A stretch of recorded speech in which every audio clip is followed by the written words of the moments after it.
बिस्मिल्लाहिर्रहमानिर्रहीम। अस्सलाम वालेकुम नाज़रीन, आप देख रहे हैं हमारा यूट्यूब चैनल और मैं हूं आपका होस्ट मोहम्मद वकास। नाज़रीन, कल एक जगह पे बैठे हुए थे तो एसी साहिब की तरफ से एक उनके एहलकार जो हैं वो एक ज़मींदार के पास आए हुए थे और वो उनसे टैक्स रिटर्न्स के बारे में कोई डिमांड कर रहे थे और उन्होंने एक अपना जो है वो अपने तय एक बना के भेजा हुआ था फलंदा, और उन्होंने बोला कि जनाब ये आपका फ़ाइनल है, आपने इतना इनकम टैक्स देना है। तो वहाँ पे हम मौजूद थे, जो एसी साहिबान है उन्होंने वहाँ पे जो टैक्स रिटर्न्स के लिए जो चीज़ वहाँ पे भेजी, मेरा जहाँ तक नॉलेज है टैक्स रिटर्न्स के लिए ज़रूरी होता है कि इनकम टैक्स है तो इसका मतलब है कि आपकी इनकम होनी चाहिए, कितनी होनी चाहिए ये उसके बाद डिक्लेयर होता है। तो ज़मींदार के हवाले से ये चीज़ मौजूद है कि इस वक्त पाकिस्तान का सबसे कस्मा कुर्सी में ज़िंदगी गुजारने वाला जो तबका है वो ज़मींदार है।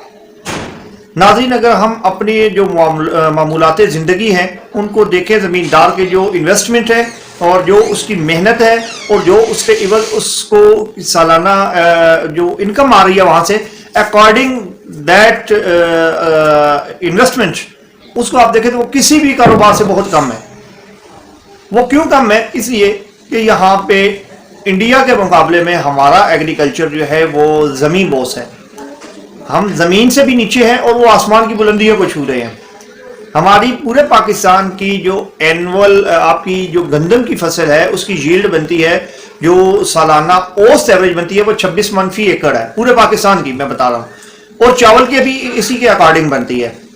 अगर आप इन दोनों को कंपैरेटिवली चलिए आप 55 एक मन कर लें, 55 मन अगर आप कहते हैं तो उसकी जो सालाना फसल की कीमत है वो 4000 के अराउंड बनती है, जो आपके 4000 को अगर रिजर्व दें तो 1,20,000 रुपया बनती है। उसके अंदर इन्वेस्टमेंट शामिल नहीं है। इन्वेस्टमेंट क्या है? उसने एक डीएपी का गट्टू डालना है जो एसी साहिबान की ज़ेरे निगरानी उनकी आंखों के नीचे, उनकी नाक के नीचे 14,000 रुपये में सेल होता रहा। इंडिया के अंदर वही डीएपी 1420 रुपये में है आज भी। जो यूरिया का बैग इंडिया के अंदर 264 रुपये में 45 केजी मिलता है, हमारा चलो 50 केजी है, लेकिन हमारा वही बैग इस टाइम 3200-3300 रुपये में मार्केट में सेल हो रहा है। अभी जमींदार का जो कोई पुरसाने हाल नहीं है।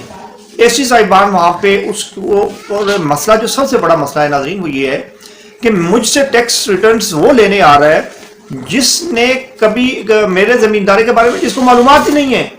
उसके बारे में तो मैं ये कह सकता हूँ ना किसी को कि यार कनक का बूटा कितना बड़ा होता है, कनक का दरख्त कितना बड़ा होता है, तो वो शायद इस बात के ऊपर भी बिलीव कर जाए कि कनक गंदम का दरख्त होता है।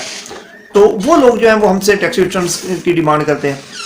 अब इसके अंदर 1,20,000 के अंदर जो मजदूरियाँ या मुख्तलिफ मामलात हैं सालाना वो अलग से हैं। जो फसल हम काश्त करते हैं बारिशों और सैलाब की नज़र हो जाती है वो अलग से हैं। उन्होंने 1.5 लाख रुपया जी माना एकड़ की आपके का प्रॉफिट है, उसके अकॉर्डिंग उन्होंने जनाब टैक्स रिटर्न्स भेज दी उस जमींदार को। तो खुदारा एसी साहिबान जो हैं वो अपनी ड्यूटी पूरी करें, अपने एसी वाले बंगलों से बाहर निकलें। हमें एक एसी जो है वो अराउंड फिगर 4 लाख रुपए में पड़ रहा है पर मंथ, जो उसके अमले के अखराजात हैं। बाकी जो उसके बंगले के वो जो सालाना उसकी मेंटेनेंस और ये वो मामलात हैं वो अलग हैं। तो वो आज उन्हीं की नाक के नीचे यूरिया जो है वो 3500-3600 में सेल हो रहा है, इंडिया में 264 है। हमारे यहाँ गंदम का रेट 4000 है, इंडिया में 2200 है। अब यहाँ पे ना कुछ लोग ये बड़े तेज होते हैं, नहीं जनाब इंडिया का तो रुपया साढ़े तो बड़ा तगड़ा है, तो लिहाजा उन्होंने रेट उसके हिसाब से होंगे। सर उन्होंने 2200 का रेट गंदम था, वो 7000 के अराउंड जा बन रहा है। अगर उनके इसके रेट ज्यादा है, यूरिया अगर ज़रूर 3 करें तो वो भी 1000 रुपये का बैग नहीं बन रहा, और अगर आप उसको करें इस मल्टीप्लाई करें अपने डीएपी को तो वो तो उसके अशीर भी नहीं है हमारे रेट्स। तो लिहाजा एसी साहिबान जो हैं वो ज़मींदारों के ऊपर छापे ज़रूर मारें, उनसे बरामदगियाँ ज़रूर लें और सारे मामलात करें, लेकिन उनके एंड पे जो ड्यूटीज़ हैं वो उसको भी कम से कम हलाल करें और अपनी ड्यूटी अदा करें और लोगों को सुख का सांस ज़मींदार को लेने दें। फूड पैनिक आपके दरवाजे पे दस्तक दे रहा है, आने वाले दौर में तबाहियाँ फिर जाएंगी। आपके मुल्क की एग्रीकल्चर बेस्ड कंट्री था, 70% एग्रीएबल लैंड थी। इन एसी साहिबान की नाक के नीचे ये सारे काम हुए, हाउसिंग सोसाइटीज़ बनी, इन ज़मीनों को तलफ किया गया जो काबिल काश रकबे थे और सारी वहाँ पे हाउसिंग सोसाइटीज़ हैं। मैं देखूंगा कि आने वाले 5-7 सालों में, ये मेरी वीडियो रिकॉर्ड रख लीजिएगा कि आने वाले 5-7 सालों में जो आपका फूड पैनिक है वो किस कदर भयानक शक्ल इख्तियार करेगा कि यही गंदम जो है इसके हम दाने दाने को तरसेंगे। हमारा काम था ज़मींदार के हक में आवाज़ बुलंद करनी, वो हमने कर दी है। तो ज़मींदार हजरात से कम गुजारिश है इसकी वीडियो को लाइक करें, शेयर करें, कमेंट करें اور اپنے حق میں اپنا حق مانگنا سیکھیں، ڈیمانڈ کریں، سوال کریں ان سے۔ کل تک کے ولاگ کے لیے اجازت دیجیے، والسلام، کل ایک نئے ولاگ کے ساتھ ملیں گے۔